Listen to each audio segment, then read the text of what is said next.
ายดีปีใหม่สบายดีท่านผู้ชมที่เคารพและหักแพงในทางบ้านข้าพเจ้าไสสวัสดิ์สินธารพรพร้อมด้วยทีมงานลาวทีวีแคนาดาก็มีความยินดีเป็นที่สุดที่ได้มาพบกับพวกท่านอีกในรายการสังคมลาวในต่างแดนในวาระนี้ก็เป็นวาระดีที่ขึ้นปีใหม่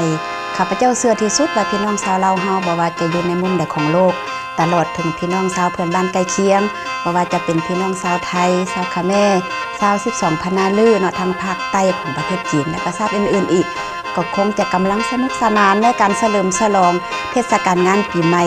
ที่กำลังมาฮอดมาถึงนี้อยู่เนาะเพราะฉะนั้นทีมงานลาวทีวีแคนาดาของพวกเฮาจึงมีความยินดีนำมาเสนอแก่ท่านผู้ชมทางบ้านเกี่ยวกับการเฉลิมฉลองเทศกาลงานบุญปีใหม่ของพี่น้องชาวลาวที่นครมองเรียนแต่ก่อนจะไปชมกิจกรรมต่างๆของพี่น้องชาวลาวนครมองเรียนเนื่องในโอกาสเฉลิมฉลองงานเทศกาลปีใหม่ลาวนั้นข้าพเจ้าขอนำเรื่องราวเกี่ยวกับขบวนการแห่นางสังขารที่พวกเฮาได้เห็นกันทุกปีนั่นว่ามีความเป็นมาขึ้นอย่างไรแดข้าพเจ้าขอนำพาท่านผู้ชมทางบ้านไปรับชมและรับฟังความบรรยายของตำนานที่ได้เราสืบต่อกันมานี่จากพระอาจารย์วัดลาวโอตตาวาคนสาลือของพระจังหวัดมานี้ก็ได้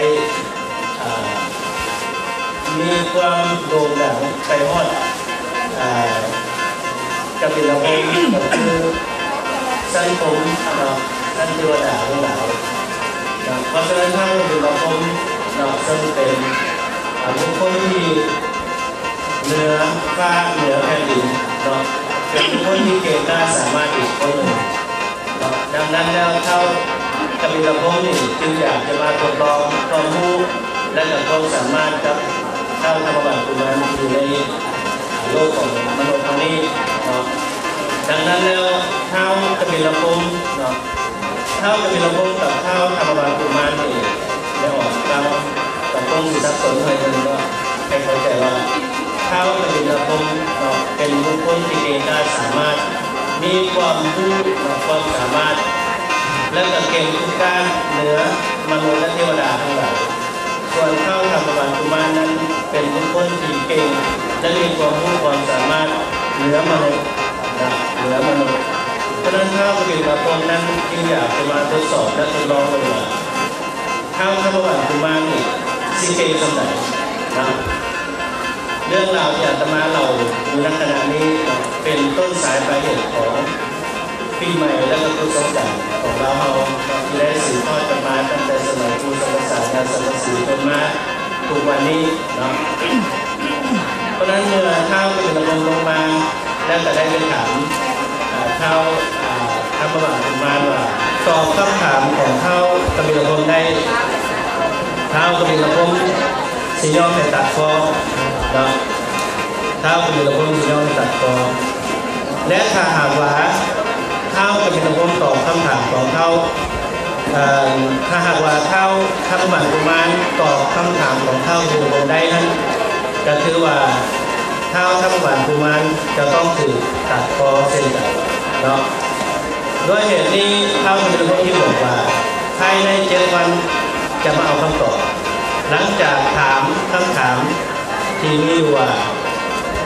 ตอนเช้าสิริของคนอยู่ใสและตอนเที่ยงสิริของคนอยู่ใสตอนแรกสิริของคนอยู่ใสหลังจากถามแล้วก็เพาะเผยเดินอากาศขึ้นไปตรงชั้นบนแล้วพร้อมด้วยตาธาตุบริวารทุกคนที่ลงมาต่างๆหลังจากนั้นหลังจากที่เท้ากบิลพรหมได้กลับคืนสู่เวหาแล้วเท้าธรรมบัตรกุมารก็ได้ซ่อมหาคำตอบเพื่อที่จะตอบคำถามเท้ากบิลพรหมหลังจากเท้ากบิลพรหมกลับมาจากสังคมเซิร์ฟไหนเวลาอยู่7 วันนั่นเองเพราะนั้นเท้าธรรมบัตรกุมารเป็นบุคคลที่เก่งกล้าสามารถมีความรู้ได้ค้นหาตำราต่างๆนานาอยู่หลายอย่างแต่ก็ไม่มีคำตอบที่เท้ากบิลพรหมถามไม่มีคำตอบในเมื่อไม่มีคำตอบแล้วเสิร์ฟใช้เวลาอยู่ประมาณ6 วันเป็นวันที่6ยังอีกวันหนึ่งที่เท้ากบิลพรหมจะได้ลงมาถามคำถามจากคำ ำตอบจากเท้าธรรมบัตรมาเนาะดังนั้นแล้วเท้าก็เป็นระบบจะรอถาเอาคำตอบจากเท้าธรรมบัตรมาพอเท้าธรรมบัตรมาจิตต่างๆนานาและค้นหาตำราต่างๆนานากับบริคำตอบให้กับเท้าก็เป็นระบบดังนั้นจริงมีความคิดว่าในเมื่อเป็นหัวหน้าหรือเป็นบุคคลที่เก่งกล้าสามารถเป็นบุคคลที่สื่อหรือมีสื่อหรือซาไปทั่วโลกดังนั้นแล้วสิให้เท่ากับเป็นระบบมาตัดข้อง่ายๆก็ได้เป็นว่าสั้นนะเพราะนั้นจากนั้นจะเลยลงจากนะก็เลยหาสั้นที่7เพื่อที่จะเดินทางไปตามป่าตามภูไปตายกระดาษหนาว่าสั้นเถิดนะหลังจากนั้นแล้วเคยกลับไปแล้วไปตอนวันที่6เนาะวันคือมืออื่นมาเนี่ยก็จะเป็นวันที่จะเอาคำตอบมาเห็นกับเท่ากับมีลำโพงดังนั้นแล้วเท่าประมาณคุณมานี่ก็จึงเขาป่าเขาไปป่า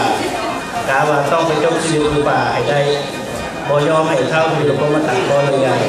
ว่าสั้นเถิดอันนี้คือความคิดและเป็นบุคคลที่มีสื่อเสียงโด่งดังว่าจะให้เท่ามีลำโพงตัดคอได้ง่ายๆดังนั้นแล้วจึงเขาไปป่าเพราะเขาไปป่านั้นดังที่เขาพูดได้อยู่ว่าเท่าธรรมบัตรกุมารนี่เป็นบุคคลที่เก่งและรู้จักภาษาสัตว์ต่างๆด้วยเนาะเพราะนั้นหลังจากที่ไปนอนอยู่ในป่าแห่งหนึ่งเนาะแล้วก็ไปนอนอยู่ใต้ต้นตาลเนาะในคืนนั้นประมาณเที่ยงคืนเนาะประมาณเที่ยงคืนนอนก็นอนบ่หลับเท้าธรรมบัตรกุมารเนี่ยทั้งจอยทั้งผอมทั้งโซเนาะเพราะว่าหาคำตอบให้กับเท้ามีระบบมาได้นะในขณะเดียวกันเนาะซึ่งกำลังนอนคิด